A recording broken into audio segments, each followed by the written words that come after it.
ಇನ್ನು ಶಿವಮೊಗ್ಗ ನಗರದಲ್ಲೂ ಕಮರ್ಷಿಯಲ್ ಸಿಲಿಂಡರ್ನ ಅಭಾವ ಎದ್ದು ಕಾಡ್ತಾ ಇದೆ. ಶ್ರೀಲ್ಯಾಂಡ್ನಲ್ಲಿ ಸಿಲಿಂಡರ್ ಇಲ್ಲದೆ ಪರದಾಟವನ್ನೇ ನಡೆಸ್ತಾ ಇದ್ದಾರೆ. 2 ಸೌದೆ ಒಲೆಯನ್ನು ಹೊತ್ತಿಸಿ ಅಡುಗೆಯನ್ನ ತಯಾರಿಸ್ತಾ ಇದ್ದಾರೆ ಬಾಣಸಿಗರು. ಸೌದೆಯೂ ಸರಿಯಾಗಿ ಸಿಗ್ತಾ ಇಲ್ಲ, ದರ ಕೂಡ ದುಪ್ಪಟ್ಟಾಗಿದೆ ಅಂತ ಅಳ್ಳನ್ನ ತೋಡ್ಕೊಳ್ತಾ ಇದ್ದಾರೆ. ಗೋಳು ಕೇಳೋರಿಲ್ಲ, 2ನೇ ಕೋವಿಡ್ ಬಂದಂತ ಆಗ್ಬಿಟ್ಟಿದೆ ಅಂತ ಹೇಳ್ತಿದ್ದಾರೆ. ಹೋಟೆಲ್ನ ಕಾರ್ಮಿಕರಿಗೂ ಸಂಬಳ ಕೊಡೋಕ್ಕಾಗ್ತಿಲ್ಲ. ಸಮಸ್ಯೆ ಪರಿಹಾರಕ್ಕಾಗಿ ಸರ್ಕಾರ ಯಾವುದೇ ಕ್ರಮಗಳನ್ನು ಕೂಡ ಕೈಗೊಳ್ತಿಲ್ಲ. ರಾಜ್ಯ ಕೇಂದ್ರದ ವಿರುದ್ಧ ಹೋಟೆಲ್ ಮಾಲೀಕರು ಆಕ್ರೋಶವನ್ನು ವ್ಯಕ್ತಪಡಿಸ್ತಾ ಇದ್ದಾರೆ. ನಮ್ಮ ಪ್ರತಿನಿಧಿ ಬಸವರಾಜ್ ಸ್ಥಳದಿಂದ ಪ್ರತ್ಯಕ್ಷ ವರದಿಯನ್ನು ಕೊಟ್ಟಿದ್ದಾರೆ, ನೋಡೋಣ.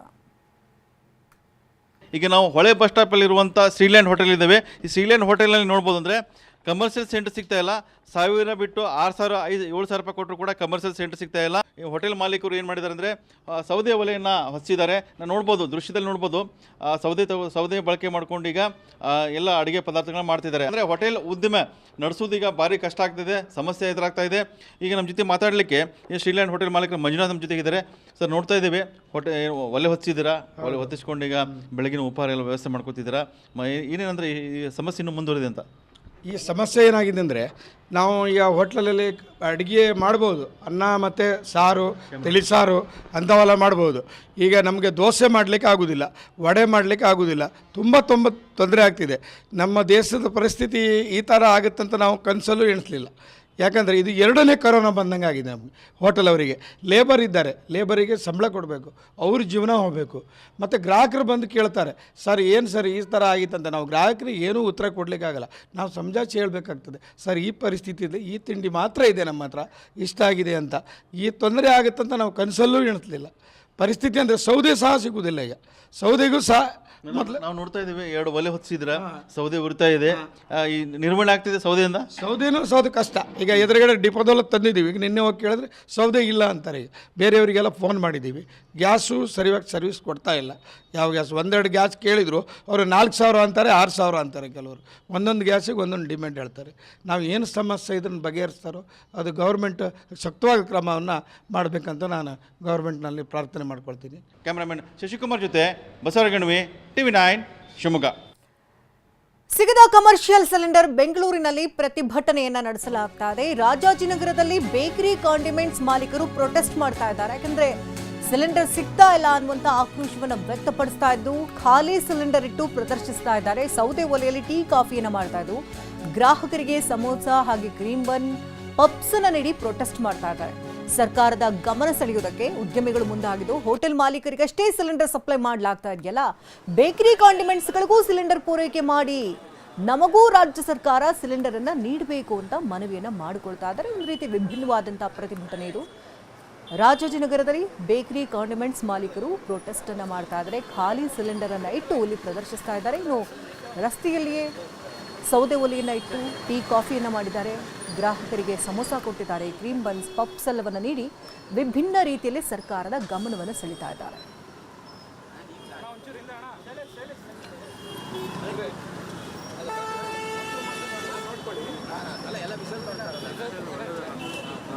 ಕಿರಣ್ ಸೂರ್ಯ ಸ್ಥಳದಿಂದ ಪ್ರತ್ಯಕ್ಷ ವರದಿಯನ್ನು ಕೊಟ್ಟಿದ್ದಾರೆ, ನೋಡೋಣ.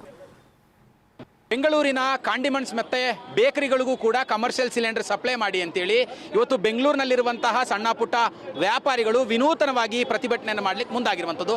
ಸದ್ಯ ನಾನೀಗ ರಾಜಾಜಿನಗರದಲ್ಲಿ ನಡೀತಿರುವಂತಹ ಪ್ರತಿಭಟನೆಯ ಸ್ಥಳದಲ್ಲಿದ್ದೀನಿ. ನಾನು ಕೂಡ ದೃಶ್ಯಗಳಲ್ಲಿ ತೋರಿಸ್ತಾ ಇದ್ದೀನಿ. ಖಾಲಿ ಕಮರ್ಷಿಯಲ್ ಸಿಲಿಂಡರ್ಗೆ ಹೂವಿನ ಹಾರವನ್ನು ಹಾಕುವ ಮೂಲಕವಾಗಿ, ಸೌದೆ ಒಲೆಯಲ್ಲಿ ಹಾಲನ್ನು ಕಾಫಿ ಟೀ ಮಾಡುವ ಮೂಲಕವಾಗಿ ಸರ್ಕಾರಕ್ಕೆ ವಿನೂತನವಾಗಿ ಒಂದು ಎಚ್ಚರಿಕೆ ಮತ್ತು ಮನವಿಯನ್ನು ಕೂಡ ಮಾಡ್ತಾ ಇರುವಂಥದ್ದು ನಾನು ದೃಶ್ಯಗಳಲ್ಲಿ ತೋರಿಸ್ತಾ ಇದ್ದೀನಿ ನಿಮಗೆ. ಎಷ್ಟು ಮಟ್ಟಿಗೆ ಅಂತ ಹೇಳಿದ್ರೆ, ಬೆಂಗಳೂರಿನಲ್ಲಿರುವಂಥ ಸಾಕಷ್ಟು ಸಣ್ಣ ಪುಟ್ಟ ಬೇಕರಿ ಮತ್ತು ಕಾಂಡಿಮೆಂಟ್ಸ್ಗಳಿಗೆ ಕಮರ್ಷಿಯಲ್ ಸಿಲಿಂಡರ್ ಸಪ್ಲೈ ಆಗ್ತಾ ಇಲ್ಲ. ಸರ್ಕಾರ ಹೋಟೆಲ್ಗಳಿಗೆ ಮಾತ್ರ ಕಮರ್ಷಿಯಲ್ ಸಿಲಿಂಡರ್ಗಳನ್ನು ಸಪ್ಲೈ ಮಾಡ್ತಾ ಇದೆ. ಹಾಗಾಗಿ ಸಾಕಷ್ಟು ಕಾಂಡಿಮೆಂಟ್ಸ್ ಮತ್ತು ಬೇಕರಿಗಳು ಈಗಾಗಲೇ ಕ್ಲೋಸ್ ಆಗ್ತಾ ಇದೆ. ಹಾಗಾಗಿ ನಮಗೂ ಕೂಡ ಕಮರ್ಷಿಯಲ್ ಸಿಲಿಂಡರ್ಗಳನ್ನು ನೀಡಿ ಅಂತೇಳಿ ವಿನೂತನವಾಗಿ ಪ್ರತಿಭಟನೆಯನ್ನು ಮಾಡಲಿಕ್ಕೆ ಮುಂದಾಗಿರುವಂಥ, ಅಂದರೆ ಒಲೆಯಲ್ಲಿ ಹಾಲನ್ನು ಕಾಯಿಸುವ ಮೂಲಕವಾಗಿ ಅದರಲ್ಲಿ ಹಾಲು ಮತ್ತು ಟೀ ಮಾಡ್ತಾ ಇರುವಂಥದ್ದು. ಅದರ ಪಕ್ಕದಲ್ಲಿ ನಾನು ಕೂಡ ತೋರಿಸ್ತಾ ಇದ್ದೀನಿ. ಸಾಮಾನ್ಯವಾಗಿ ಬೆಂಗಳೂರಿನ ಕಾಂಡಿಮೆಂಟ್ಸ್ ಮತ್ತು ಬೇಕರಿಗಳಲ್ಲಿ cream bun, jam bun, samosa, ಹಾಲು ಬನ್ನು ಈ ಥರದ್ದೆಲ್ಲವನ್ನು ಕೂಡ ವ್ಯಾಪಾರ ಮಾಡ್ತಾರೆ. ಆದರೆ ಕಮರ್ಷಿಯಲ್ ಸಿಲಿಂಡರ್ ಇಲ್ಲದ ಕಾರಣ ಸಾಕಷ್ಟು ಸಮಸ್ಯೆಯನ್ನು ಎದುರಿಸ್ತಾ ಇದ್ದಾರೆ.